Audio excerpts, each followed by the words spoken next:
యేసువంటి ప్రియ బంధుడు నాకిక ఇహపరకులలో లేడన్నా. మన తండ్రి దేవుని నుండి మన ప్రభువైన యేసుక్రీస్తు నుండి కృపయు సమాధానము కలుగును గాక. ఆమేన్. దయచేసి కూర్చోండి. ప్రియ దేవుని సంగమా, పిల్లారా, మరి ప్రాముఖ్యమైన సమయంలో ప్రవేశించాం. దేవుని దివ్యమైన వాక్కులు జీవవాక్కులుగా మన హృదయంలో నింపబడి మోక్ష మార్గానికి చేర్చుకునే గొప్ప సమయం. మరి గొప్ప సమయముగా లెంట్ ధ్యానాల్లో మనందరం కూడా ప్రవేశిస్తూ మరి 40 రోజుల మంగళకాల ధ్యానము మనకెంతో అవసరమైనది. ఈ లోకంలో జీవిస్తున్న మనందరం కూడా అపవాది యొక్క బానిసలుగా ఉండకుండా, అపవాది యొక్క చెరలో మనందరం కూడా బందీలుగా ఉండకుండా నీతి మార్గంలో, పరిశుద్ధమైన మార్గంలో నడవాల్సిన బాధ్యత మనపై ఉంది. లేని ఎడల అపవాది ఎన్నో శోధనలు మనకి తీసుకొస్తుంది. ఆ శోధనలే మన జీవితాన్ని అగ్నిగుండంలో అగ్ని ఆరు పురుగు చావదగా నశింప చేయడానికి సిద్ధంగా ఉన్నది అనేది మనందరూ కూడా గ్రహించాలి. అందుకని ఈ లెక్కలోని మొదటి ఆదివారంలో ప్రాముఖ్యమైన 3 లేఖన భాగాల ద్వారా ఈరోజు మనం గుర్తు చేస్తూ, ఈ లెక్కలోని మొదటి ఆదివారమే ఆదాము హవ్వ యొక్క జీవిత విధానాన్ని మనకు గుర్తు చేస్తున్నారు. ఎందుకంటే దేవుడు సృష్టించిన మొట్టమొదటి మానవులుగా ఉండగా, అలాంటి మానవుడిగా మానవాళిగా ఉన్న ఆదాము హవ్వలు ఎలాంటి శోధనలకు గురై దేవుని చేత నెట్టివేయబడ్డ వారిగా ఈరోజు మనం గుర్తు చేసుకోవాలి. అంటే ఈ లోకంలో ఎన్నో శోధనలు వస్తుంటాయి. అపవాది యోషింప చేసుకున్న లోకం కనుక శోధనలు తప్పవు. అలాంటి శోధనలు సహించిన వాడే ధన్యుడు అనేది మనం చాలా గుర్తు చేసుకోవాలి. మరి ఆదాము హవ్వ ఇద్దరు కూడా ఆ శోధన వచ్చినప్పుడు ఏం చేయాలి? మరి దేవుని వేడుకుంటూ దేవుని మార్గంలో ఉండాల్సిన బాధ్యతలు తప్పి దేవుని చేత నెట్టివేయబడ్డవారిగా, త్రోసివేయబడ్డవారిగా ఈరోజు మనందరం కూడా గుర్తు చేసుకుంటున్న లేఖన భాగం. మరి యాకోబు పత్రికలో మనం చూసినట్లయితే ఇంకనూ చాలా ప్రాముఖ్యమైన మాటగా గుర్తు చేస్తున్నాడు. ఎందుకంటే శోధన సహించువాడు ధన్యుడు. చూడు యాకోబు ఎంత చక్కటి మాట ఈరోజు నీకు గుర్తు చేస్తున్నాడో గుర్తెరగా. ఎందుకంటే మన జీవితాల్లో ఎన్నో శోధనలు మనకు వస్తూ ఉంటాయి. ఆ శోధనలు తట్టుకోవాలి. క్రైస్తవుడిగా అయ్యో ఎందుకు శోధించబడాలి? క్రైస్తవుడిగా ఎందుకు శోధనలో ఉండాలి? క్రైస్తవుడిగా ఉండకపోతే ఆ శోధన నాకు రాదు కదా అని అనుకోవచ్చేమో. మన దేవుని వారసులుగా, దేవుని బిడ్డలుగా ఉండకూడదనే అపవాది యొక్క సంకల్పం. మరి దేవుని ఆశయం ఏంటి? దేవుని వారసులుగా, దేవుని బిడ్డలుగా నిత్యరాజ్య వారసులుగా ఉండాలన్నదే దేవుని ఆశయం. మరి ఏది మంచిది మనకి? ఏది మంచిది? దేవుని రాజ్యంలో నిత్యరాజ్య వారసులుగా ఉండాలని ఆశ నీలో ఉందా? లేకపోతే అపవాది యొక్క చెరలో బానిసలుగా ఉంటూ నిత్య నరకానికి ఆహుతయ్యే వారిగా జీవించాలనే ఆశ నీలో ఉందా? ప్రియమరా, అందుకని నీకు ఈ యాకోబు పత్రిక ద్వారా ఎంత గొప్ప మాటలు ఈరోజు నీకు గుర్తు చేస్తున్న సందర్భమే. ఇక పత్రిక సువార్త పాఠ్య భాగంలో మరి యేసుక్రీస్తు వారు ఆ శిష్యులైన పేతురుతో చెప్పే గొప్ప మాటలు మనం గుర్తు చేసుకోవాలి. ఎందుకంటే సాతాను మనం ఏం చేస్తుంది? సాతాను మన జీవితాన్ని ఎలాగా జగడబట్టేదిగా ఉందో గుర్తిరిగి నేను గొప్ప అనుకోకుండా దేవుని రాజ్యంలో తను తాను తగ్గించుకునే వాడిగా ఉండాలని యేసుక్రీస్తు వారి ద్వారా పేతురుకు బోధించిన గొప్ప సత్యాన్ని ఈ యొక్క లేఖన భాగంలో మనం గుర్తు చేస్తున్న సందర్భం. మరి ఈ 3 లేఖన భాగాల ద్వారా చక్కటి అంశాన్ని దేవుడు ఈరోజు గుర్తు చేస్తున్నాడు. ఎందుకంటే ప్రియ దేవుని బిడ్డలారా, ఈరోజు మనుషులుగా మానవులుగా నీకు ఇచ్చిన జ్ఞానం ఎలాంటిది? నీకు ఇచ్చిన జ్ఞానం ఎంత గొప్ప జ్ఞానంతో ఉన్నా చివరికి మనిషి గుండె కూడా మార్చి వేరే గుండె పెట్టి బ్రతికించేంత జ్ఞానంతో ఉన్నా కదా. ఇంకా అవయవాలు, కిడ్నీలు కానీ, కళ్ళు కానీ, మా ప్రతి కాలేయం కానీ ఇవన్నీ కూడా మార్చి మళ్ళా మనిషిని బ్రతికించే అంత జ్ఞానం కలిగిన వారిగా జీవిస్తున్నా. ఇంకా ఈ యొక్క భూలోకము మొత్తం కూడా సృష్టిలో ఏమేమి ఉన్నాయో, ఎక్కడెక్కడ గ్రహాలు ఉన్నాయో, మన భూమి ఒక్కటే మనకి ఈ మనుషులుగా నివసించే భూమిగా ఉంది కనుక ఇంకా ఎక్కడైనా మనుషులు ఉన్నారా అని సెర్చ్ చేస్తూ ఎంత గొప్ప జ్ఞానవంతులుగా దేవుడు ఏర్పాటు చేసిన గొప్ప జ్ఞానవంతులుగా మనుషులుగా మనం ఉన్నాం. ఎందుకంటే మనుషుల కన్నా బలమైన జంతువులు ఉన్నాయి, మనకన్నా చాలా ఆకారంలో పెద్దవి చాలా ఉన్నాయి. కానీ నీకు ఇచ్చిన జ్ఞానం ఎంత గొప్పది ప్రియ దేవుని బిడ్డలారా. మరి లాంటి దేవుని జ్ఞానంతో నిండి ఉన్న నీవు మరి ఇందులో శోధనకి ఎందుకు నువ్వు బలహీనమైపోతున్నా? అదే ఈరోజు ఈ 3 లేఖన భాగాలు కూడా నీకు గుర్తు చేస్తుంది కనుక దేవుని దైవ జ్ఞానం నుండి శోధించబడుతున్నావా ప్రియ బిడ్డలారా? దైవ జ్ఞానం నుండి శోధించబడుతున్నావా? ఎందుకు శోధించబడాలి? నీకు తెలియదా దేవునికి ఏది మంచిదో ఏది కాదో? దేవుని చిత్తమేంటో నీకు తెలియదా? దేవుని చిత్తాన్ని గ్రహించి నడుచుకోవాల్సిన బాధ్యత నీకు లేదా? కాబట్టి మా దైవ జ్ఞానం నీలో ఉంది కనుక ఏది మంచి ఏది చెడు నీకు తెలుసు. మరి చెడు వైపు ఎందుకు ప్రయాణం చేస్తున్నాం? ఉత్తమ చోటకి ఎందుకు వెళ్తున్నాం? అది వద్దు అంత దాన్ని ఎందుకు కోరుకుంటున్నాం? అదే ఈరోజు యొక్క చక్కటి అంశంతో దేవుడు గుర్తు చేస్తున్నామని దైవ జ్ఞానం నుండి శోధించబడుతున్నావా? దైవ జ్ఞానం నుండి శోధించబడుతున్నావా? ప్రియరా, మూలవాక్యంగా చూస్తే యాకోబు పత్రిక 1వ అధ్యాయం చూడండి. యాకోబు పత్రిక 1వ అధ్యాయంలో 14వ వచనాన్ని చదవండి.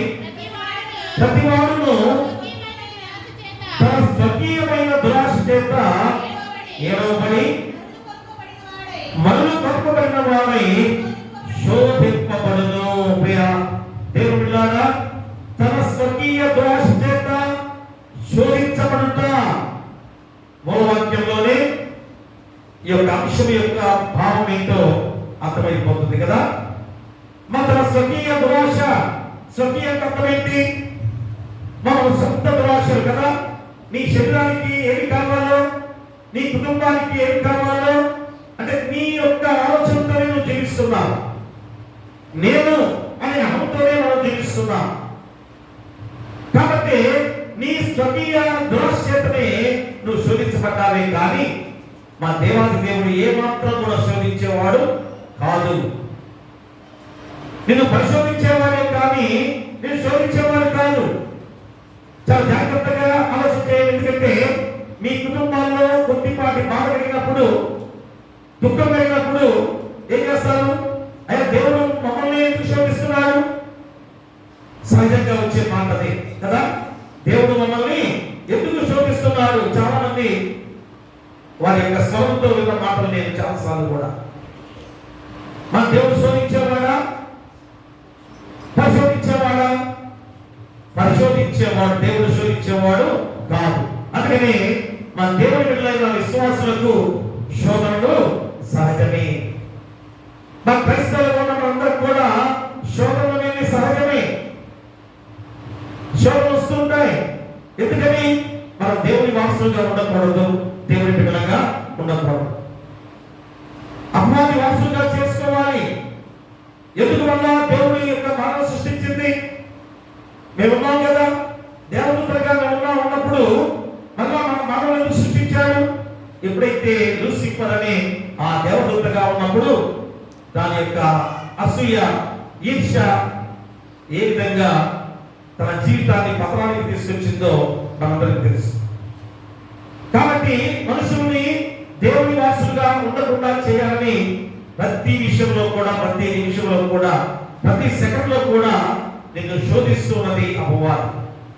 ప్రియా పిల్లరా, కారణము మనందరూ కూడా దేవుని వారసులుగా ఉండకూడదు అని.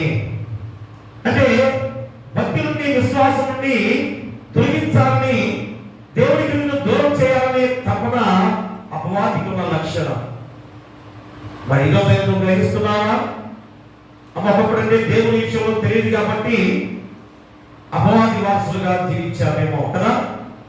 ఈరోజు దేవుని విషయంలో ఇంతగా తెలిసిన తర్వాత, దేవాది దేవుడు నీ కొరకు శిలువ యాగం ద్వారా రక్షించాడని తెలుసుకున్న తర్వాత కూడా ఇంత దైవ జ్ఞానంతో నిండి ఉండి కూడా ఇంకనూ శోధించబడే వారిగా జీవిస్తున్నామేమో ఆలోచన చేసుకోవాలి. కాబట్టి ఇది అపవాది ప్రయోగించే ఆ అస్త్రము అనేది నువ్వు గుర్తు చేసుకొని సాక్షాత్తు యేసు ప్రభువుని శోధించిన సందర్భాన్ని కూడా మనం గుర్తిరగాలి కదా. మా యేసు క్రీస్తు మొట్టమొదటిగా మన కొరకు ఆయన పరిచయం చేయాలని వచ్చిన దేవాది దేవుడు, నశించిపోయే వారిని వెతికి రక్షించాలని వచ్చిన యేసు క్రీస్తు వారు, ఆయనే కుమారుడిగా వచ్చిన యేసు క్రీస్తు వారు. మరి మొట్టమొదటిగా 40 రోజులు ఉపవాసంతో ఉండాలని, నేను కూడా మానవుని కదా, నేను ఎలాంటి బలహీనతకు లోనవుతానో గురవుతానో తెలుసుకోవాలని తనకు తానుగా పరీక్షించుకున్నాడు యేసు క్రీస్తు వారు. ఏమైతే ఆ బలహీన సమయంలో, ఆ ఉపవాస సమయంలో, శరీరం బలహీనతగా ఉన్న సమయంలో అపవాది వచ్చి శోధించడానికి ప్రయత్నం చేసిన సందర్భాన్ని మనందరికీ తెలుసు కదా. మత్తయి సువార్త 4వ అధ్యాయం కూడా అదే. మరి యేసుక్రీస్తు లోనయ్యాడా? మా అపవాది చేత శోధించబడ్డాడా? ఏ మాత్రం శోధించబడలేదు. ఇది కఠోరమైన ఉపవాసం, 40 రోజులు ఆహారం నీరు లేకుండా జీవించిన యేసుక్రీస్తు వారు. అలాంటి సందర్భంలో కూడా ఏ మాత్రం కూడా నిరసించకుండా, అపవాది చేత శోధించబడకుండా బలమైన శక్తితో ముందుకు సాగిన యేసుక్రీస్తు వారిని ఈరోజు మనందరం కూడా గుర్తు చేసుకోవాల్సిందా. అనగా ఆయన విడుదలైనందుకు మనము కూడా నిత్యం కూడా శోధించబడే వారిగా ఉంటున్నామేమో. అలాంటి శోధనకు ఏమై ఉండాలి? తట్టుకునే వారికి ఉండాలి. ఆ శోధనను జయించుకునే వారిగా ఉండాలని పదే పదే గుర్తు చేస్తున్న గొప్ప సందర్భమే. మరి మత్తయి సువార్త 4వ అధ్యాయంలో ఒకసారి మనం చూసినట్లయితే, మత్తయి సువార్త 4వ అధ్యాయంలో 3వ వచనం చదవండి. ఆ శోధకుడు తన యొద్దకు వచ్చి, నీవు దేవుని కుమారుడవైతే ఈ రాళ్ళు రొట్టెలగట్లు ఆజ్ఞాపించుమనెను. చూసారా ఎలాగ శోధిస్తున్నాడు? దేవుని కుమారుడు కదా, నీలో శక్తి ఉంది కదా, ఆ శక్తితో ఈ రాళ్ళను రొట్టెలుగా మార్చుకొని ఆహారంగా తినొచ్చు కదా. ప్రియా దేవులారా, అంటే చూడండి ఏ రీతిగా బలహీనపరిచే ఆ అపవాది ఒక రకంగా మనలో మేలు చేసేట్టే ఉంది కదా. అపవాది మాటలు ఎలా ఉంటాయి? మనకి మేలు చేసేట్టే కనిపిస్తూ ఉంటుంది. అంటే మాయ మనల్ని మాయ చేస్తుంది. మాకు మేలు చేసేట్టుంది అని అనుకుంటాం. ప్రతి సందర్భం కూడా అలాగనే మోసపోతుంటాం మనందరం కూడా. ప్రియా దేవుడా, ఒక్కసారి ఆలోచన చేయండి. కాబట్టి పరిశోధించేది దేవుడు అనేది నువ్వు గుర్తురగాలి. ఆదికాండము 22వ అధ్యాయంలో 1వ వచనం చదవండి. ఆ సంగతులు జరిగిన తర్వాత దేవుడు అబ్రహామును పరిశోధించాడు. ఎట్లనగా ఆయన అబ్రహామా అని పిలువగా అతడు చిత్తం ప్రభువా అనెను. చూసారు కదా, మా అబ్రహామును పరిశోధించాడే కానీ శోధించిన వాడు కాదు. కాబట్టి దేవుని చేత శోధించబడుతున్నానని అనవద్దు అని మళ్ళా గుర్తు చేస్తున్న సందర్భం. శోధించినప్పుడు ఏమన్నాను? అయ్యో దేవుడు నన్ను పరిశోధిస్తున్నాడు, దేవుడు నా వైపే ఉన్నాడు, దేవుడు నన్ను కాపాడేవాడిగా తోడుగా ఉన్నాడు కనుక నేను ఈ శోధనను తట్టుకొని నిలబడాలి, ఈ శోధనను జయించాలి అనే తీర్మానం చేసుకోవాలి. కాబట్టి దేవుడు శోధన తప్పించేవాళ్ళని తెలుసుకొని శోధించబడటానికి కారణాలు తెలుసుకొని మా శోధించబడటకు ఈ శ్రమల ధ్యానాలలో ఖచ్చితంగా నువ్వు పరీక్షించుకోవాల్సిన బాధ్యత. చూసారా, ఈ 40 రోజుల లెక్క ధ్యానాలు ఎందుకు వచ్చాయి మనకి? మా శోధనను జయించుకునే వారిగా, శక్తివంతులుగా ఉండాలి. అందుకని 40 రోజులు కొంతమంది ఆహారం మానేసి 3 గంటల వరకు కూడా ఉపవాసం ఉండే వారిగా ఉంటారు. మా 3 అనే ఇంకా మీరు చాలా జాగ్రత్తగా ఆలోచించేయండి. యేసుక్రీస్తు వారు చనిపోయి మా 3 గంటల వరకు కూడా దేవుని శిలువ మీద అర్పించుకున్న సందర్భం కదా. మరి ఉపవాస కోడికలు అనేది 3 గంటల వరకు ఖచ్చితంగా ఉంటుంది. మీరు 2 గంటలకి ఆ పాస్టర్ గారు అయితే 2 గంటలకు ఆపేశారు, ఈ పాస్టర్ గారు 3 గంటలు పెడుతున్నారనే మాట మీ నోట రావద్దు దయచేసి. ఎందుకమ్మా మీరు అలా సరుకుంటారు, గురుకుంటారు? ఎందుకని? మా నాకు మోషే యేసుక్రీస్తు యెహోవా దేవుని సరుకున్నారు కాబట్టి ఏమైంది? తాపకరమైన విశ్వాస సర్పాలు ఏం చేశారు? కలిసాయి. ఇది ఎక్కడ లేని మాటలు మీకు నోట ఎందుకు వస్తున్నాయి? దైవజనులను నిందించడానికి ఎందుకు సిద్ధపడుతున్నారు? అసలు 3 గంటల ప్రాముఖ్యత మా 3 గంటల వరకు కూడా, ఒకవేళ సంస్కారం 3 గంటల్లో ఏమి అంటే ఇస్తాం, మా 3 గంటల వరకు కూడా మన ఉపవాసం ఉండాల్సిందే. అది ఎక్కడైనా ఉంది. ఏ పాస్టర్ గారు కూడా అలా చేయరు. మరి పోయిన పాస్టర్ గారు చేశారని మీరు అంటున్నారు, చెయ్యరు. అడిగారు నేను ఫోన్ చేసి, ఎవరైనా చెప్పిన మాట అడిగారు. దయచేసి అలాంటి వాక్యం విషయంలో, దేవుని ప్రార్థన విషయంలో మీరు చదువుకోవద్దు, దొరుకోవద్దు. మీకు ఇష్టమైతే రండి, లేకపోతే మా బయట చక్కగా మీరు ఉండండి.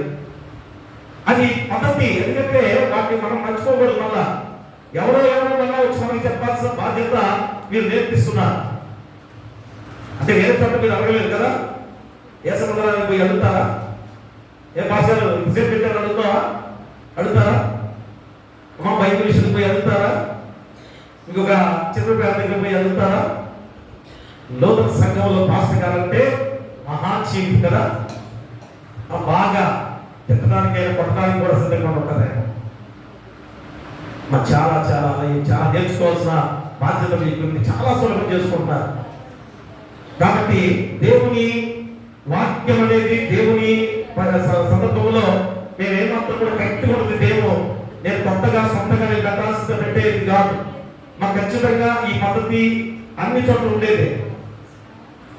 కాబట్టి దయచేసి సంస్కారం ఉందంటే 3 గంటల్లో తిందాం. అందరూ ఉన్నప్పుడే సంస్కారం వచ్చేసిన తర్వాత మనం 3 గంటలకు వెళ్ళిపోదాం పై. 1 నిమిషం 2 నిమిషాలు పట్టించుకోవద్దు దయచేసి. ఎందుకంటే నేను చెప్పినప్పుడు ఏదన్నా 1 నిమిషం 2 నిమిషాలు జరుగుతుందేమో కాబట్టి ఒక 5 నిమిషాల్లో బాధపడదు కదా. కాబట్టి దేవుని విషయంలో ఏమాత్రం బాధపడదు. అదే శోధన కదా. శోధన అంటే ఏంటి?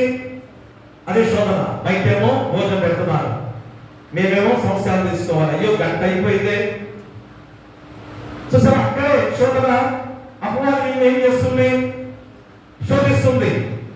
అయ్యో బయట భోజనాలు పెడుతున్నారే, నాకు ఆకలి అవుతుంది అని ఆలోచన నువ్వు చేసావంటేనే శోధన. అలాంటి వాటికి తట్టుకోవాలి. ఆ చిన్న వాటికి కూడా మనం తట్టుకోలేకపోతే నీకు అసలైన పెద్ద వాటికి ఏం తట్టుకోగలం? ఈరోజు అదే వాక్యం, అదే ఖచ్చితమైన ఈ చక్కటి వాక్యం ఈరోజు దేవుడు మనం గుర్తు చేస్తున్నాడు. దైవ జ్ఞానం ఉండి శోధించబడుతున్నావా? ప్రశ్నార్థంతో ఎందుకు గుర్తు చేస్తున్నాడు అంటే మన ఇందులో ప్రశ్నలోనే ఉన్నాం, జవాబు చెప్పుకునే లేదు వారిగా జీవిస్తున్నాం అనడానికి ఈ యొక్క అంశము చాలా ప్రాధాన్యమైనది ప్రియార్థం కదా. కాబట్టి ఈరోజు ఈ 40 రోజుల లెక్కకాల ధ్యానాన్ని ఎలాంటి విధానంలో ఆచరించుకోవాల్సిందో మీరే ఎంచుకోవాలి. కొంతమంది ఏం చేస్తారు? 3 గంటల వరకు కూడా నేను భోజనం చేయకుండా అది ఉపవాసంతో ఉండి అది ఆహారం లేకుండా ఉంటాను అని తీర్మానం చేసుకునేవారు ఖచ్చితంగా ఉండాలి. అలా ఉన్నప్పుడు దయచేసి భోజనం ప్రాముఖ్యత కాదు ఉపవాసానికి. మా ఉపవాసాన్ని మాట అర్థము చాలాసార్లు చెప్పారు. ఉపనగా దగ్గరగా వాసనగా నివసించుట. ఎందుకంటే ఇప్పుడు అనారోగ్యతలు ఉన్నాయి, బీపీ షుగర్లు ఉన్నాయి కదా. అమ్మ ఎవరు కూడా ఆహారము తిరగపోతే గంటకి అంత కొద్ది తిరిగి ఆ శక్తిని పుచ్చుకుంటూ ఉంటారు. అలాంటి వారు 3 గంటల దాకా ఉండగలరా? అలాంటప్పుడు మీరు చేయొద్దు దయచేసి. అది దేవుడు అడగలేదు. దేవుడు కోరుకున్నది కాదు. నీ హృదయ శుద్ధి ద్వారా దేవుని ఆలయంలో దేవుని దగ్గరగా నివసిస్తూ దేవుని ఆరాధించుకునేదే ఉపవాసం. అదే నేను ఎవరు చెప్పారు కదా, చలితో స్నానం చేయాలంటే అని చెప్పి అడిగారు. పాపం ఒక బాబు వచ్చి అయితే సన్నిధిలో స్నానం చేయాలంటే కదా ఆచారం తప్ప అసలు అది ఎవరో చేసుకునే ఆచారం. అది ఏం కాదు, అసలు వారికి సంబంధం లేదు. చక్కగా వేడితో స్నానం చేయి, తల స్నానం చేయి, శుభ్రంగా నీటిగా దేవుడి సన్నిధికి రా. అదే దేవుడు నేను కోరుకుంటాడు. అంతేగాని నువ్వు 40 రోజుల ఉపవాసం వచ్చి అక్కడికి వెళ్ళాలని ఆలోచన కూడా నువ్వు చేసుకోకూడదు. నీ సన్నిధి ఎక్కడ ఉందో ఆ సన్నిధికి రావాలి. కాబట్టి ఉపవాసం కానీ 40 రోజుల ఈ మలధారణం స్వీకరించాను కనుక ఎక్కడికి వెళ్ళాలి, ఇంకా ఎక్కడికి వెళ్ళాలి అనుకోవద్దు దయచేసి. అటు ఇటు రోడ్ల మీద ప్రయాణం చేస్తే అమ్మ నీ మనస్సు ఆలోచన ఎలా ఉంటుంది. కాబట్టి చక్కగా దేవాలయం ఉంది, ఈ పరిశుద్ధాలయంలో వచ్చి కూర్చో. ఆదివారం ప్రతిరోజు సాయంత్రం ఎందుకు ఆరాధన జరుగుతుంది. మా మలధారణం స్వీకరించిన వాళ్ళందరూ కూడా చక్కగా దేవుని ఆలయంలో కూర్చో దేవుని పనులు చేయాలి. నేను రోజు చూస్తున్నా బయట వేసిన కుర్చీలన్నీ కూడా బయట చల్లా చల్లిన రోజు రోడ్డు మీద ఉంటాయి. ఏం అబ్బాయికి చేస్తున్నావా? నేనేమన్నా అబ్బాయి బయట పిలిచాడు, అక్కడ కూర్చొని పాట పెడుతుంటే బయట అంటాడు. ఎందుకంటే పైన లైట్లు ఎదుగుతున్నాయంట. మాస్టర్ టౌన్ మీద లైట్లు ఎదుగుతున్నాయి, అబ్బాయి ఆపేయమని అంటాడు. మరి నువ్వు కూడా ఎవరు వస్తుంది అబ్బాయి లైట్ ఆపేసి తప్పే ఉంది. ఆ కుర్చీలు తీయమంటే నేను ఎందుకు అది అబ్బాయి చేస్తానంటే అంట.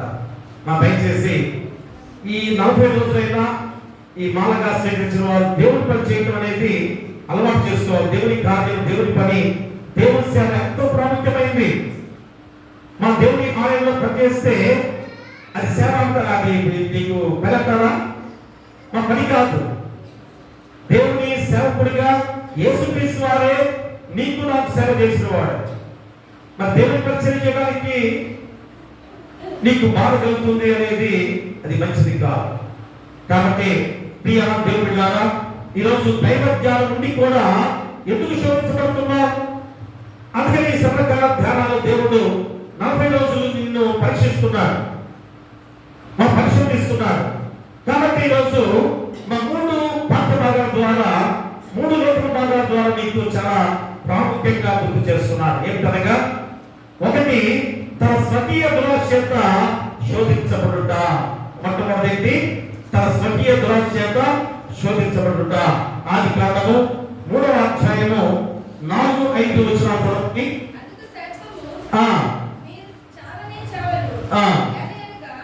అందుకు సర్పము మీరు చావనే చావడు, ఏదైనా మీరు వాటిని తిరుగుతున్న మీ కన్నులు తెరవబడననియు మీరు మంచి చెడ్డలను ఎరిగిన వారై దేవతల వలె ఉందురనియు దేవునికి తెలియని స్త్రీతో చెప్పగా. దేవుడా, సర్పము సర్పము దేనికి సాదృశ్యం? మా సర్పం దేనికి సాదృశ్యం? సర్పంగా అర్థమైంది పాము కదా. పాము దేనికి సాదృశ్యం? అపవాదికి సాదృశ్యం. ఈనాటి పాము కాదు, ఆనాటి పాము అయితే చక్కగా ఎత్తుగా ఉండేది, నడిచేది, శక్తి కలిగి. అలాంటి అపవాది ఆ రోజు ఏ విధంగా ఆదాము హవ్వని శోధించిన సందర్భాన్ని ఈరోజు మనం గుర్తు చేస్తున్నాం. ఎందుకంటే ఈరోజు పరిశుద్ధ గ్రంథంలో మనం అనేకులు శోధించబడిన వారు ఉన్న వాటిని మనం ఈరోజు మరొకసారి గుర్తు చేసుకోబోతున్నాం. ఎందుకు? మా దేని కొరకు కొంతమంది మనకి ఈరోజు గుర్తు చేస్తున్నారు. అందరికంటే చాలా మంది ఉన్నారు, కానీ కొంతమంది ఈరోజు మనం గుర్తు చేస్తున్నాం. దేనికనగా తన స్వకీయ దురాశ చేత. స్వకీయ దురాశ అంటే నాకు చెప్పాను ఏంటి? స్వకీయ అంటే నీ సొంత దురాశ. నీ సొంత దురాశ చేత నువ్వు శోధించబడుతున్నావు.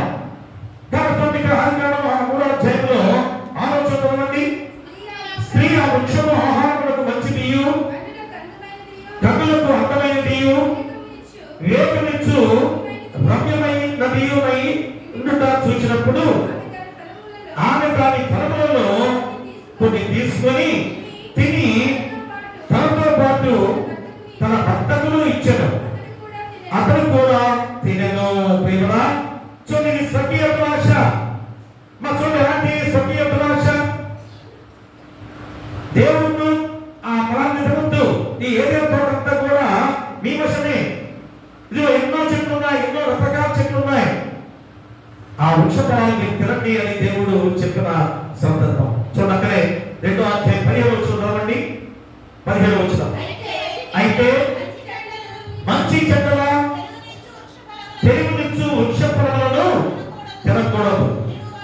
నువ్వు వాటిని తిరుగుతున్న నిత్యముగా చచ్చడమని నన్ను నీకు ఆజ్ఞాపించెను. ప్రియరా, మా దేవాది దేవుడు నిన్ను సృష్టించిందేలాగా మట్టి ముద్దగా చేసి నీలో శక్తివంతమైన ప్రాణవాయువు ఉండాడు.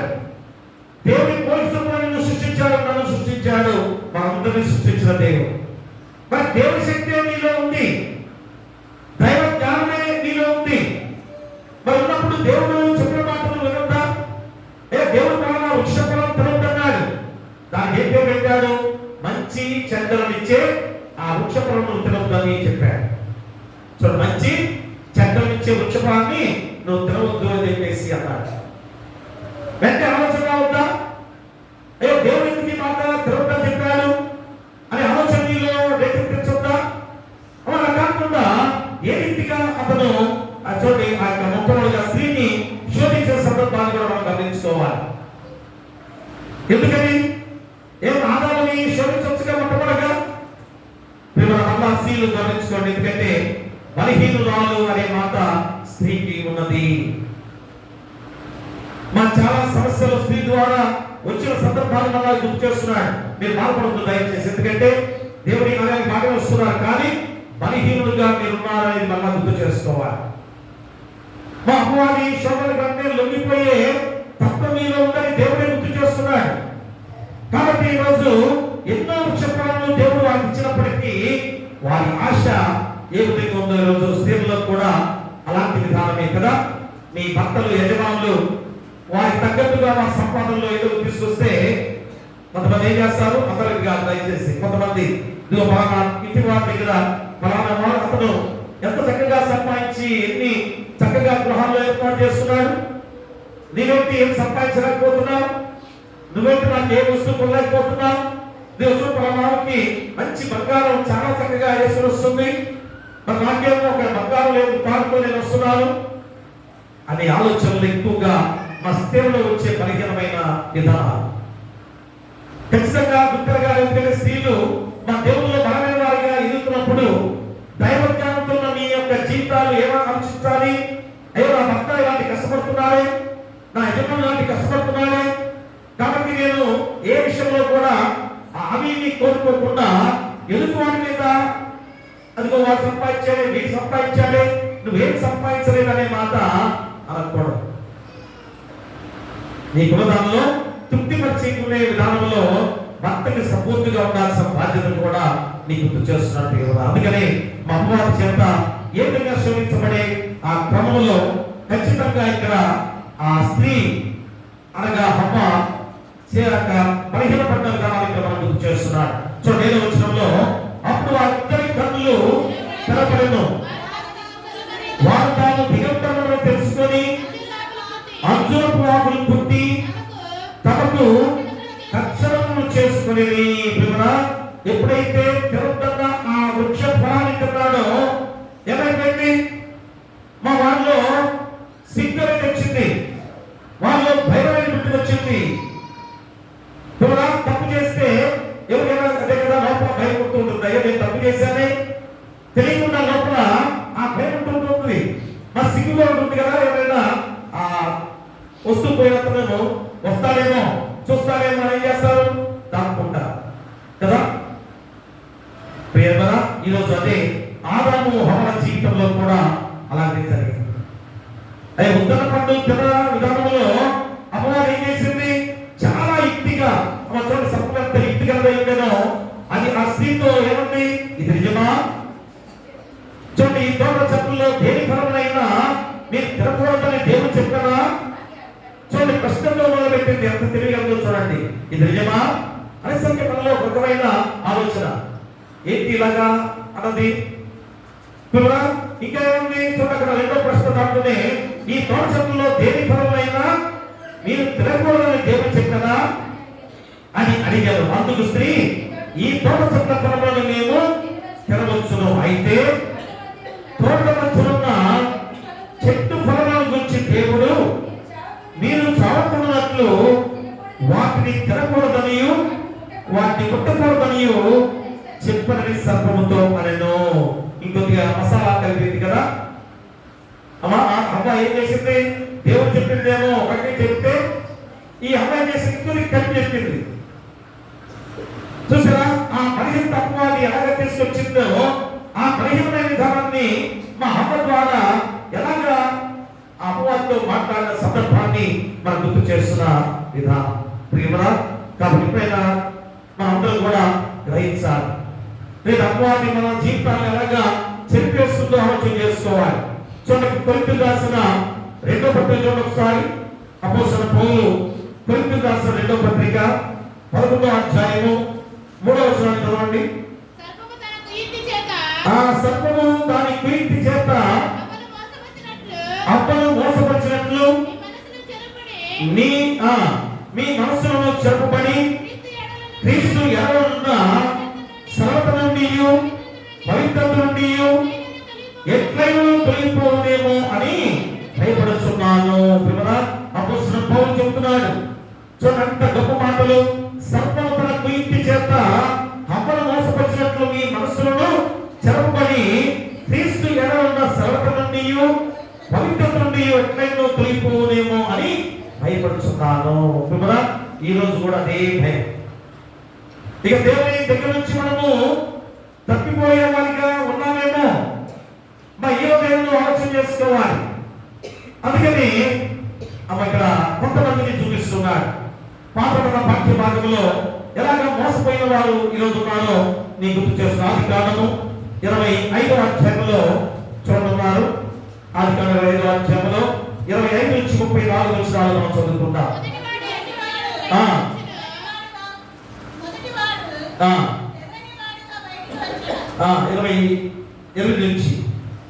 28 నుంచి ఇస్సాకు ఏశావు తెచ్చిన వేప మాంసం తించుండెను కనుక అతను ప్రేమించెను.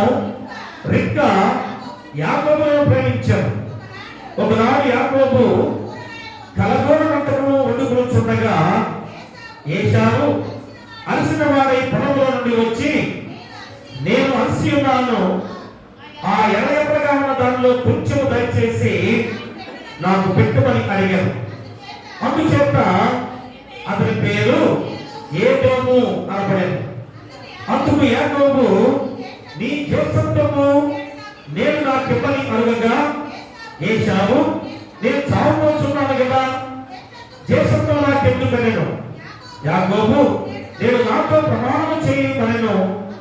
అతను యాకోబుతో ప్రమాణం చేసి అతని జ్యేష్ఠత్వమును అభివేయగా యాకోబు ఆహారమును చిక్కుడుకాయల వంటకమును ఏశావు ఇచ్చాను. అతను తిని త్రాగి లేచిపోయాను. అట్లు ఏశావు తన జ్యేష్ఠత్వమును తృణీకరించాను. జ్యేష్ఠత్వ వాక్యం ఎంత గొప్పది, మా మొట్టమొదటి స్థానం ఎంత గొప్పది. అలాంటి జ్యేష్ఠత్వం ఏం చేశాడు? ఒక చిన్న కూర వంటకానికి చిక్కుడుకాయల కూర కొరకు ఆయన మా జ్యేష్ఠత్వాన్ని అమ్ముకున్న వాడుగా చూస్తున్నాం. అదేంటది? మా స్వకీయ దురాశే. నీ శరీరానికి అవసరమైన ఆ దురాశ వల్ల ఆ జ్యేష్ఠత్వము దేవుడికి ఇస్తే దాన్ని చెడగొట్టుకొని నీ జీవితాన్ని పాడు చేసుకున్నావు కదా. ఈరోజు మన జీవితాల్లో కూడా నీ స్వకీయ దురాశత ఎన్నిసార్లు నువ్వు శోధించబడ్డావో ఒకసారి ఆలోచన చేసుకోవాలి. తర్వాత ఇంకొకళ్ళు మన ఇశ్రాయేలు యోధ జీవితాన్ని కూడా మనం చూడవచ్చు కదా. ఇశ్రాయేలు యోధ యోహాను సువార్త 2వ అధ్యాయం చూడండి ఒకసారి. యోహాను సువార్త 2వ అధ్యాయంలో 4 నుంచి 6 వచనాలు చదవండి. 2వ అధ్యాయం 4 నుంచి 6 వచనాలు. ఆయన శిష్యులలో ఒకడు అనగా ఆయన అప్పగింపబడి ఉన్న ఇశ్రాయేలు యోధ ఈ అక్కడెందుకు 300 దేనారములు కన్ని బీదలకు లేదలేడు. వారి నాకు చెప్పినది బీదల మీద శ్రద్ధ కలిగి కాదు, కానీ వారు దొంగ అయ్యింది తన దగ్గర డబ్బు సంచి ఉండినందున అందులో వేయబడింది దొంగిలించు వచ్చిన కనుక అలాగూ చెప్పాను. దేవుని యేసుక్రీస్తు కుడి పక్కన ఉన్నాడు. మా యేసుక్రీస్తు వారి దగ్గర చక్కగా ఆ పరిచర్యలో ముందుకు సాగుతున్నాడు. ఇంకా అతనికి ఏం కావాలి? కానీ యేసుక్రీస్తు వారి దగ్గరికి ఎందుకు వచ్చాడు? స్వార్థంతో వచ్చాడు. ఆయన ఏదో రాజ్యాన్ని స్థాపించబోతున్నాడు కనుక ఆ రాజ్యంలో నేను కూడా ఒక ఆ స్థానాన్ని పొందుకోవాలి అనుకుని చక్కగా ఏం చేశాడు? డబ్బుల కొట్టును దగ్గర పెట్టుకున్నాడు. ఎందుకంటే ఆనాడు కాలంలో అమ్మ ఎవరెవరు కొంతమంది తీసుకొచ్చి ఇదిగో అయ్యా ఈ డబ్బు ఉంచండి అని ఇచ్చేవారు. ఎందుకంటే పేదలకి నిరుపేదలుగా ఉన్న వారికి సహాయం చేయడానికి ఆ డబ్బంతా కూడా యేసుక్రీస్తు వారి దగ్గర తీసుకొస్తూ ఉండేవారు. అలాంటి ఆ డబ్బు ఏం చేసేవారు? ట్రెజర్ గా ఎక్కడ ఉంటారు కదా, ఆ ట్రెజర్ స్థలాన్ని ఈ ఇస్రాయేల్ యోధ లాక్కున్నాడు. ఇవ్వలేదు, ఆశపడ్డాడు, నాకు ఇవ్వండి అంటే ధనం మీద వ్యామోహం, డబ్బు మీద వ్యామోహం. దాని ద్వారా వెంటనే ఆ సంచి దగ్గర పెట్టుకున్నాడు. ఇక డబ్బంతా కూడా జేబులో వేసుకుంటూ ఆ డబ్బులు ఏం చేశాడు?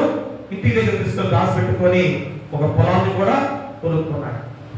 చూసారు కదా, ఒక పేద విధవరాలు ఎంతో ఖరీదైన అత్తరు యేసు పాదాల మీద పోస్తుంటే, యేసు పాదాల మీద పోస్తుంటే, అమ్మా ఎందుకు అత్తరు అంత ఖరీదైన అత్తరుని ఎందుకు పాటు చేస్తున్నాం? చూడండి, ఆమె దేవుని కన్నా నాకేది లెక్క కాదు, దేవుడే నాకు ప్రాధాన్యత అని అంత హృదయాన్ని సమర్పించుకుంటే, అన్ని తెలిసిన వాడు ఇస్రాయేల్ దేవుడా అత్తరు ఎందుకు పాటు చేస్తున్నాం? దాని అమ్మితే ఎంత డబ్బు వస్తుంది?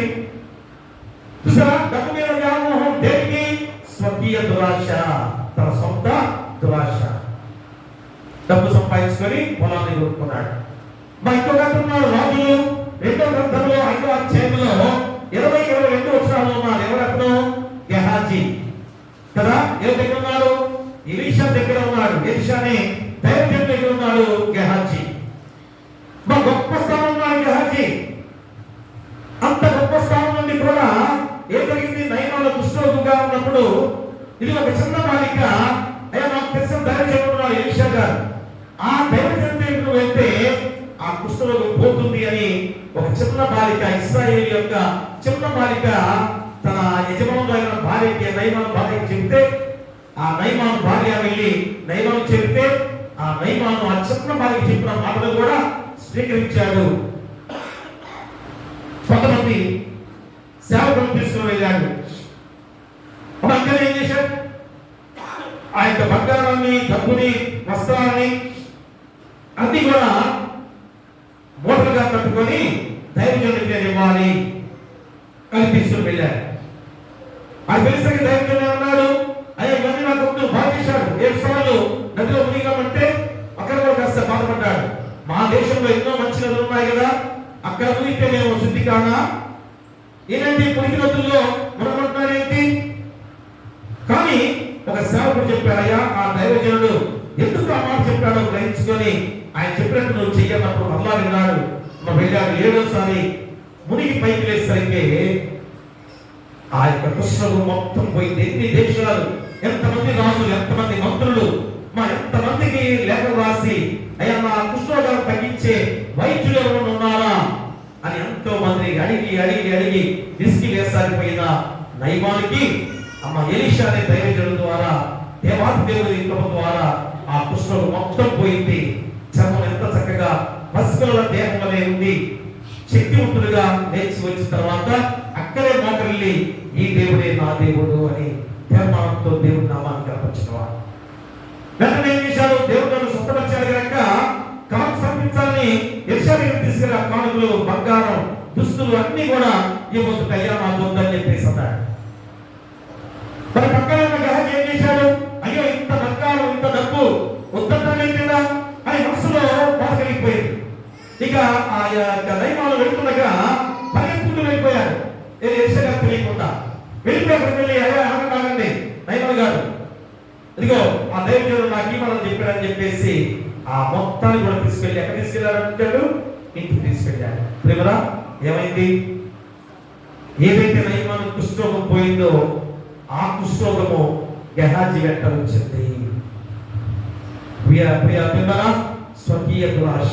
చూసారా, ఈరోజు నీ సొంత దురాశ వల్ల శోధించబడుతున్నావు గ్రహించలేకపోతున్నా. దేవుడు శోధిస్తున్నాడు అంటున్నావేమో కదా, కాదు. మన సొంతగా నీ ఆలోచనలు ఎలా ఉన్నాయి? నేను అనే అహంతో, నేను అనే గర్వంతో నాకే చెందాలి అనే విధానంలో నువ్వు జీవిస్తున్నావు కనుక ఆ దురాశే నిన్ను శోధించబడే విధంగా చేస్తుంది. ఎదుటి వారిని ప్రేమ చూపిస్తే మా దేవుడు ఇష్టమైంది, నాకు ఎలా ఉందో ఎదుటి వారు కూడా అలాగే ఉండాలనే మనస్తత్వం నీలో ఉంటే ఖచ్చితంగా దేవుడు ఇష్టపడే దేవుడు, నీకు అన్ని విధాల మోక్ష మార్గాన్ని లభించే దేవుడు ఆయనే. కాబట్టి ప్రియ దేవుళ్ళారా, ఈరోజు ఇంత గొప్ప వాక్యం ద్వారా దైవజ్ఞానం ఉండి కూడా శోధించబడుతున్నామనే అంశము ప్రశ్నార్థకంగా నేను అడిగాను కదా. ఇప్పుడైనా నువ్వు ఎందుకు శోధించబడుతున్నావు? దైవజ్ఞానం ఉండి కూడా ఎందుకు శోధించబడుతున్నావు? నీ స్వకీయ దురాశ చేత శోధించబడుతున్నావని మొట్టమొదటి అంశంలో గుర్తు చేశారు. ఇక రెండోది, శోధించబడుతున్నటానికి ఏం చేయాలి? ప్రార్థించాలి. అది రెండవ ఉపాంశం. శోధించబడుతున్నటానికి ఏం చేయాలి? ప్రార్థించాలి. చూడండి లూకా సువార్త 22వ అధ్యాయంలో, లూకా సువార్త 22వ అధ్యాయము 31-32 వచనం చదవండి.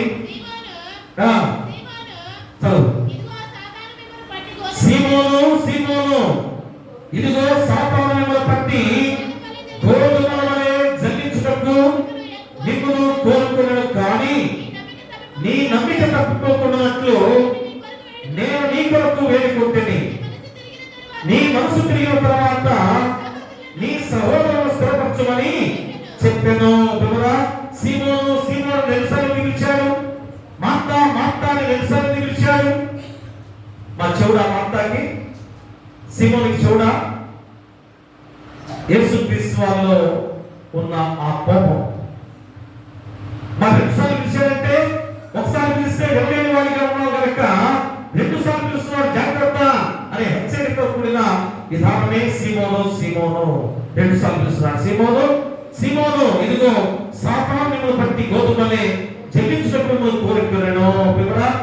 ఖచ్చితంగా మిమ్మల్ని జల్లించడానికి సిద్ధంగా ఉంది, జాగ్రత్త. కాబట్టి నువ్వు ఏం చేయాలి? నీ నమ్మిక తప్పుకోకూడనట్లు నేను నీ కొరకు వేడుకుంటుంది. ఎంత గొప్ప ధన్యకరమైన గ్రామం చూడండి. మా నశించిపోయాలను వెతికి రక్షించడానికి ఆనాడు యెహోవా దేవుని ద్వారా చూసాం, ఈనాడు యేసుక్రీస్తు ద్వారా మనం చూస్తున్నాం. పత్రంలో ఆనాడు ఏం జరిగింది? ఆదాము అవ్వ తప్పిపోయారు కదా. మా తప్పిపోయారు వెంటనే యెహోవా దేవుడు ఏం చేశాడు? వెతుక్కుంటూ వచ్చాడు. దేవుడికి తెలియదా? వచ్చేవాడు, ఆదామా ఎక్కడా? దేవుడు తెలుసు, అయినా కానీ వెతుక్కుంటూ వచ్చాడు. తప్పిపోయాడు కనుక వెతుక్కుంటూ వచ్చి ఆదాము వల్ల నా వైపు రావాలి, నా యొక్క రెక్కలలో విశ్రమించాలని దేవుడి ఎలాంటి కోరికతో ఆరాధన మొదలుకున్న దేవుని ఆహ్వానం. మా దేవుడు వెతికి రక్షించడానికి ఎంత సిద్ధంగా ఉన్నాడో ఆది కాండం మొదలుకొని ఆదాము వరకు ద్వారా చివరి ప్రజలంత వరకు కూడా రమ్మని ఆహ్వానించే దేవాది దేవుడు. మా వెతికి రక్షించడానికి సిద్ధంగా ఉన్న దేవుడు. ఈరోజు పేతురు విషయంలో కూడా ఏమన్నా ఇక్కడ, అయ్యా పేతురు, నువ్వు ఏ విధంగా అపవాది చేత జయించబడ్డా సిద్ధంగా ఉన్నావు. ఆ జయించినప్పుడు ఏమవుతాం? మంచి వాళ్ళందరూ కూడా అపవాది శోధిస్తే, అపవాది జయిస్తే ఏమవుతుంది? మంచి వాళ్ళందరూ కూడా కింద పోతారు, ఆ చెడ్డ వాళ్ళ ఆ జనంలో ఉంటుంది కదా. అపవాది నిన్ను జయించడానికి సిద్ధంగా ఉంది. మామూలుగా అయితే గోధుమ ఆ గింజలు జయించడం ఏమవుతుంది? పుట్టు మాత్రమే కిందకు రావుతుంది, గింజలన్నీ కూడా పైన ఉంటాయి. ప్రియారా, కాబట్టి ఏ శిష్యులను శోధించడానికి అవకాశం ఉందని అడుగుతుంది సాతాను. అంటే ఒక్కొక్కరికి ఆశ్రమించి వారిని శోధించడానికి ప్రయత్నం చేస్తుంది. చూసారా, అపోస్తలులందరికీ కూడా ఏ ఒక విషయంలో శోధించింది. ఇశ్రాయేలు యొక్క జీవితాన్ని మనం చూసాం కదా. అలాగే పేతురు విషయంలో దుర్దురు స్వభావం, తోమ అనుమానస్తుడు, మరి ప్రతి ఒక్కరు కూడా శిష్యులందరూ కూడా ఇకలో యోహాను యాకోబు వారికి కుడివైపున ఒకరిని ఎడమవైపున ఒకరిని, అంటే మిగతా ఎవరు ఉండకూడదు. మరి ఇలాంటి ప్రతి కూడా అపవాదం ఏం చేసింది? ఏదో ఆశ చూపిస్తుంది. అపవాదంలో గొప్ప లక్షణం అదే. మన మనుషులు ఏం చేస్తుంది? ఏదో ఆశ చూపించి నేను లాక్కుంటుంది. అది గమనించుకొని ప్రియార్థులారా, అపవాది నన్ను లాక్కుంటుంది అంటే నన్ను నాశనం చేయడానికని దైవ జ్ఞానంతో ఆలోచన చేసుకోవాలి. అందుకని దేవుని సన్నిధికి నిత్యం కూడా రావాలి. మా దేవుని సన్నిధిలో దేవుని వాక్యాన్ని నిత్యము వింటూ ఉండే వారిగా ఉండాలి. అందుకని 25వ అధ్యాయం 24వ వచనం చదవండి. 24వ వచనం, తమలో ఎవరు గొప్పవాడిగా ఎంచబడునో అలా వివాదం వారిలో పుట్టగా ఆయన వారితో ఇక్కడను. చూసారా, ఈరోజు శిష్యుల్లో ఎవరు గొప్పవాడు? ఆయన నేను ముందున్నాను కనుక నేను గొప్పవాడని వాళ్ళ వివాదం పుట్టుకొచ్చింది. మా ఆంధ్రేయ ఎంత గొప్పవాడో తెలుసు కదా. ఆంధ్రేయ ఎప్పుడైనా పేరు ముందుకు వచ్చిందా? ముందుగా దేవునికి దగ్గరికి యేసుక్రీస్తు వారి దగ్గరికి తీసుకెళ్ళింది ఆంధ్రేయ శిష్యుల్ని. అలాంటి ఆంధ్రేయ పేరు ఎప్పుడు కూడా రాదు కదా. ఉందనేవాడు, నా పేరు వద్దు, నాకెందుకండి, దేవాది దేవుడిగా ఆయన కుమారుడిగా యేసుక్రీస్తు వారు ఉండగా నేను ఆయన దగ్గర తీసుకెళ్లేవాడిని, అంతేగాని నా పేరు ముందుగా వద్దనేవాడు కదా. పేరు ముందు వచ్చింది. అందుకని వాళ్ళ వివాదం పుట్టింది. నేను గొప్ప అనే వివాదం వచ్చి ఉండగా అప్పుడు యేసుక్రీస్తు వారు మా వారి కొరకు ఈ మాటలు గుర్తు చేస్తున్నామని చూడండి. 41వ వచనం చదవండి. 20 మత్తయి సువార్త 26వ అధ్యాయము 41వ వచనం చదవండి. 41వ వచనం, మీరు శోధనలో ప్రవేశించుకున్నట్లు మెలకువగా ఉండి ప్రార్థన చేయండి. ఆత్మసిద్ధమే కానీ శరీరం బలహీనమని పేతురు చెప్పి, పిల్లరా, మీరు శోధనలో ప్రవేశించుకున్నట్లు మెలకువగా ఉండి ప్రార్థన చేయండి. ఆత్మసిద్ధమే కానీ శరీరము బలహీనమని పేతురుతో చెప్పాను. ఈ యేసుక్రీస్తు చివరి క్షణం మా శిలువ యాగంగా అర్పించుకోబోతున్నాడు. ఎవరి కొరకు? మనందరి కొరకే కదా. కాబట్టి అయ్యా మీరు ప్రార్థన చేయండి అంటే చక్కగా నిద్రపోతున్నారు. ఈరోజు మనం కూడా దగ్గర ప్రార్థనకు వస్తున్నాం. ఇంకా 3 కాలేదేంటి, మా 3 కాలేదేంటి ఆలోచన చేస్తాం కదా. దయచేసి అసలు ఆలోచన రావడం, దేవుని సన్నిధిలో కూర్చున్నప్పుడు ఆలోచన రావడం మనకి ఖచ్చితంగా 3కి అయిపోతుంది. ఎందుకు ఆలోచన చేస్తున్నాం? చూడ, అపవాది నీలో శోధన మొదలుపెట్టింది అని గ్రహించుకోవాలి అందరూ కూడా. కాబట్టి దేవుని వాక్యానికి, దేవుని ఆలయానికి, దేవుని సన్నిధిలో గడిపే ఆనందమే మహా ఆనందం. అది నీ శక్తిని నిరూపించే గొప్ప విధానం. దాని కొరకే మనం ఎంతో ధ్యానాలుగా చేసే ఉపవాస కూడికలు. ప్రేమ దగ్గర నా బిడ్డలను గమనించుకొని మా శిష్యుల్ని ఏమన్నాడు? అయ్యా ప్రార్థించండి మీరు. మరి అదే సూత్రాన్ని ఇక్కడ మనకి కూడా తెలియజేస్తూ, మీరు శోధనలో ప్రవేశించుకున్నట్లు మెలకువగా ఉండి ప్రార్థన చేయండి. చూడండి, మత్తయి సువార్త 6వ అధ్యాయం చూడండి ఒకసారి. మత్తయి సువార్త 6వ అధ్యాయంలో 11వ వచనం చదవండి. 11వ వచనం, మమ్మల్ని శోధనలోనికి తేక దుష్టుల నుండి మమ్మల్ని తప్పించము. పిల్లరా, చూడండి, ప్రభు ప్రార్థనలో ఆ గొప్ప మాట, మమ్మల్ని శోధనలోనికి తేక దుష్టుల నుండి మమ్మల్ని తప్పించము. చూడండి, శోధనలోనికి తేకుండా ఆ దుష్టుని తప్పించమని చెప్పే ఆ మాటలు మా ప్రతిరోజు పలుకుతున్న గొప్ప మాటలే. కాబట్టి ప్రార్థించలేకపోయినందుకే శోధకుడు మమ్మల్ని శోధించగలుగుతున్నాడు. పిల్లరా, నువ్వు ప్రార్థన చేయట్లేదు. ప్రార్థన చేయకపోతే అమ్మ దేవుని శక్తి నీలో ఎలా వస్తుంది? మరి ఇక్కడ శోధించబడుతున్నావని నువ్వు ఎందుకు అనుకుంటున్నావు? నీ ప్రార్థనలో ఎలాంటి బలం ఉందో ఆలోచన లేకుండా పోతున్నావు. అందుకనే శోధించబడకుండా ఏం చేయాలి? ప్రార్థించాలి. మొట్టమొదటిదేమో నీ స్వకీయ దురాశల చేత శోధించబడుతున్నావు. రెండవది, శోధన నుంచి తప్పించుకోవాలంటే ప్రార్థించాలి. ఇవి అన్ని కూడా మన దైవ జ్ఞానంతో శోధించబడుతున్నావా అనే ప్రశ్నార్థకానికి జవాబుగా చెప్పే ఈ మాటలు. ఇక చివరిగా మూడవది, మన శోధనలు ఇచ్చిన వారిని ప్రభువును ప్రేమిస్తే జీవ కిరీటము. అంటే దేవుని ప్రేమించే వారిగా ఉండాలి. మా ప్రేమించే వారిగా ఉంటున్నావా? దేవుని నీ హృదయంలో నీకు పూర్తి స్థానం నువ్వు ఇచ్చినట్లయితే మా ఖచ్చితంగా జీవ కిరీటం నీకు ఇస్తారని దేవుడు చెబుతున్నాడు. ఇందాక ఆదికాండంలో కూడా చివరి వచనాల్లో ఏం చెప్పారు? 24వ వచనం చూడండి.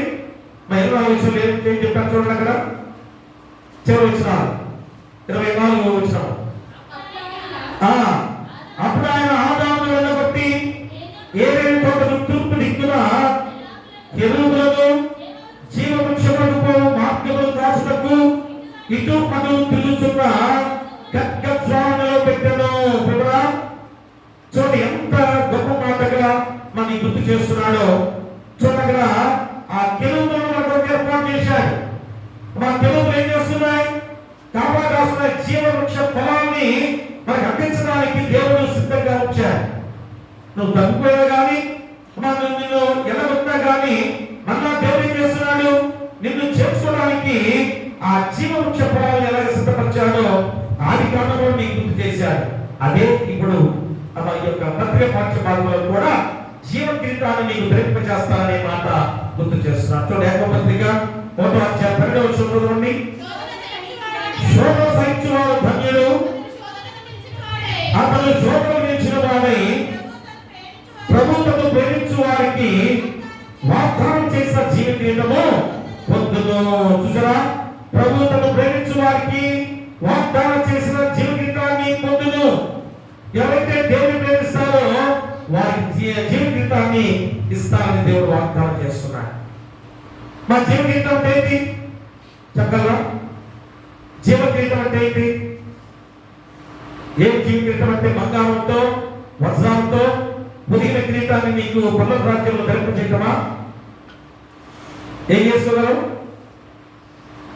ఏమిటి జీవ కిరీటం అంటే? నిత్య జీవం అనే జీవ కిరీటము. మా నిత్య జీవం ఎంతగానే కావాలి? నీకు ఎంత బంగారం ఎంత వజ్రాలు ఉన్నా కానీ నేను రక్షిస్తుందా? నిత్యంగా జీవించే జీవితాన్ని ఇస్తుందా? అంతకన్నా గొప్ప జీవ కిరీటాన్ని దేవుడు నీకు ఇస్తానని వాగ్దానం చేసిన గొప్ప విధానం. కాబట్టి ఆ జీవ కిరీటం అంటే నిత్య జీవమే. ఆ నిత్య జీవాన్ని ఈరోజు ఆదాము హవ్వలు పోగొట్టుకున్నారు. అయినా దేవుడు ఉంటున్నాడా? ఆదాము ఎక్కడా ఎక్కడా ఎక్కడా అని తిరుగుతూ వస్తే ఎక్కడ దాక్కున్నారు? చెట్టు చాటుతో దాక్కున్నారు. ఎవరా? చెట్టు చాటుతో దాక్కున్నారు. ఆదామా ఎప్పుడు దాకా బాగానే ఉన్నావు కదా, ఇప్పుడు చెట్టు చాటుతో ఎందుకు దాక్కున్నావు? అయ్యా నేను తప్పు చేశాను. ఎవరా? తప్పు చేసిన ప్రతి వారు కూడా దేవుని దగ్గర రాలేకపోతున్నారు కదా. ఎవరైతే దేవుని ఆలయానికి రాని వారికి ఉన్నారో వారి తప్పులు ఒప్పుకున్నట్టే. నేను ఇందులో తప్పులో ఉన్నాను, పాపం చేస్తున్నానని ఒప్పుకున్నవారే. కాబట్టి మనం ప్రతిరోజు దేవుని ఆలయానికి వస్తే నీలో ఉన్న పాపాలను తీసేయడానికి మార్గం దేవుడు చూపిస్తాడు. అయ్యా నేను తప్పు చేస్తున్నాను కనుక దేవుని దగ్గర రాలేకపోతున్నానని కొంతమంది అనే మాట అదే. ప్రభాతి రోజు సంస్కారం ఎందుకు తీసుకోలేదంటే ఆయన నేను పాపం చేస్తున్నాను. ఇదేంటంటే ఇంత వయసు వచ్చినప్పుడు కూడా ప్రభాతి రోజు సంస్కారం తీసుకోవడానికి బాధపడుతున్నామంటే అర్థం ఏంటి?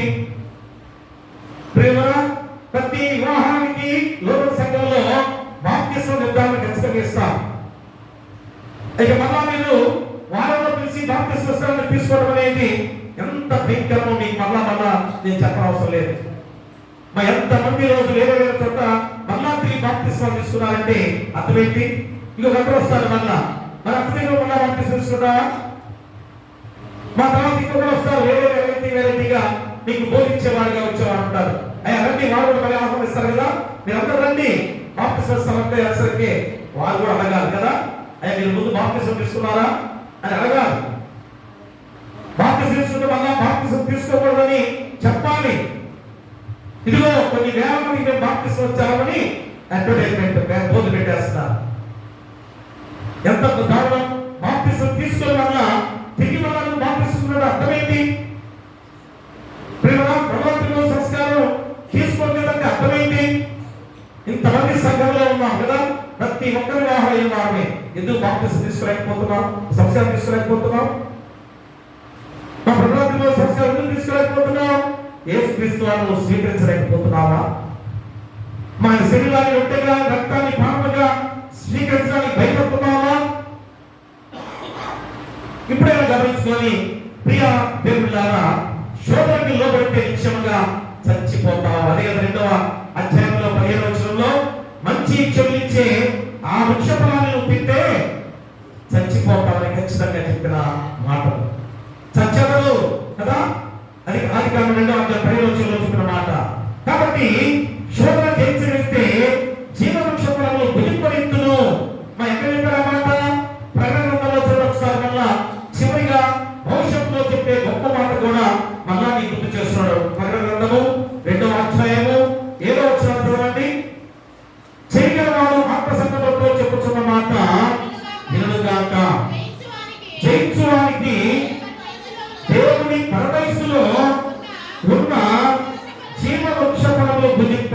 గ్రంథంలో ఆది కాండంలో వచ్చిన మాట భవిష్యత్తులో వచ్చే ఆ గొప్ప మాట మరలా దేవుడు గుర్తు చేశాడు. ఆయన ఎప్పుడు కూడా చెప్పిన మాటను వెనక్కి తీసుకున్నవాడు కాదు. మరి ఎప్పుడైతే వాగ్దానం చేశాడో ఆ వాగ్దాన ప్రకారంగా జీవ వృక్ష ఫలాన్ని నీకు ఇవ్వడానికి సిద్ధంగా ఉన్నాడు. నీవే శోధనకి ఏ విధంగా లోపడిపోతున్నావు కదా. నీకు వచ్చిన శోధన ఏంటి? స్వర్గీయ దురాశ వచ్చే శోధనలే, అంతేగాని వేరే వారిని నిషోధించే దాంట్లో కాదు. నీ సొంత దురాశ వల్లే శోధించబడుతున్నావు. అమ్మా, శోధన వచ్చిందంటే అర్థమైంది, ప్రార్థనా జీవితం లేని వాడిగా ఉన్నబట్టే. ఇంకా ఏంటి? శోధన ఇచ్చిన వాడై ప్రభువును ప్రేమిస్తే ఖచ్చితంగా ఆ శోధన తట్టుకు నిలబడి దేవుని దగ్గర ప్రార్థిస్తే ఆ జీవ కిరీటాన్ని దేవుడు నీకు ఇస్తానని వాగ్దానం చేశాడు. అదే యాకోబు ఇంత గొప్ప మాటలు నీ గుర్తు చేసిన గొప్ప విధానం. కాబట్టి ఇప్పుడైనా కానీ ఖచ్చితంగా అపవాదికి చోటు ఇయ్యకుడి అని ఖచ్చితంగా ఎఫ్సీ రాసిన పత్రికలో 4వ అధ్యాయంలో 27వ వచనంలో నీ గుర్తు చేస్తున్నాడు. అపోస్తలుడైన పౌలు ద్వారా ఎఫ్సీ పత్రిక 4వ అధ్యాయం 27వ వచనంలో ఏమంటాడు? అపవాదికి చోటు ఇయ్యకుడి. చాలండి ప్రియులారా, అంటే అపవాదికి అవకాశం ఇస్తే ఏం చేస్తుంది? నేను శోధనలో పడేస్తుంది. మా ఇస్రాయేలు జనాంగం ఎందుకు శోధనలో పడ్డారు?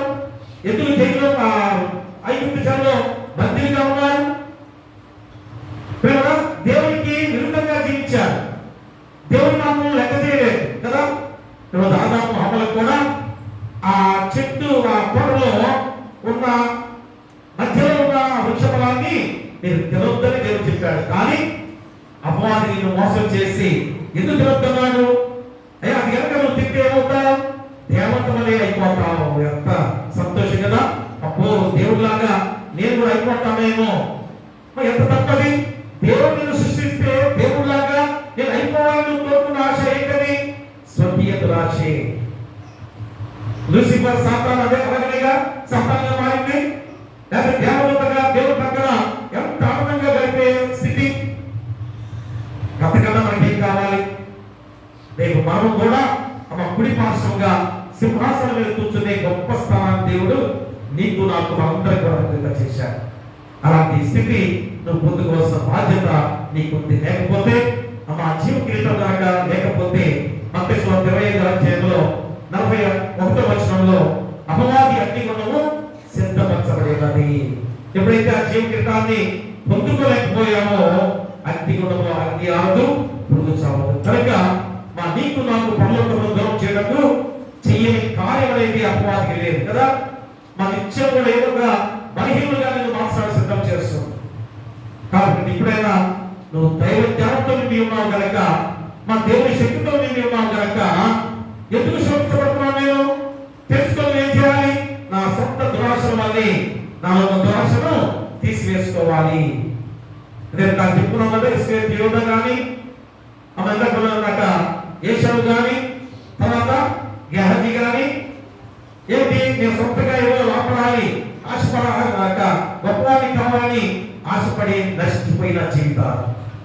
ఈరోజు నీవు ఆలోచన చేసుకొని అలాంటి జీవితం కాకుండా దైవజ్ఞానంతో నిండి ఉన్న నీ యొక్క జీవితము శోధనకి లోను కాకుండా శోధనను తట్టుకొని కూర్చొని ప్రార్థించి దేవుని ప్రేమిస్తే నిత్య జీవం అనే కిరీటము నీకు ధరింపజేస్తానని దేవుడు వాగ్దానం చేస్తున్నాడు.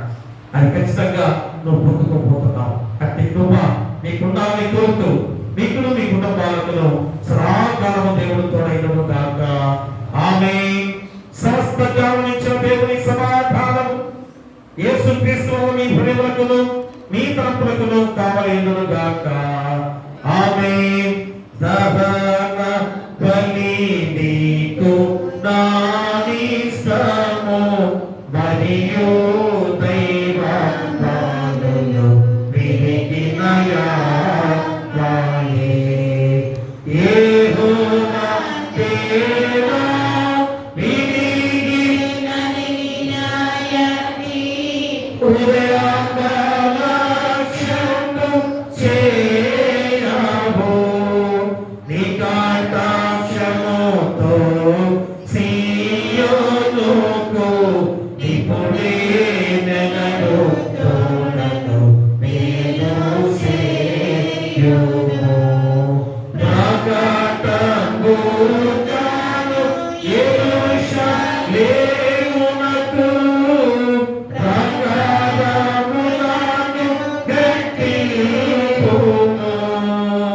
అపాట నీతియుక్తములో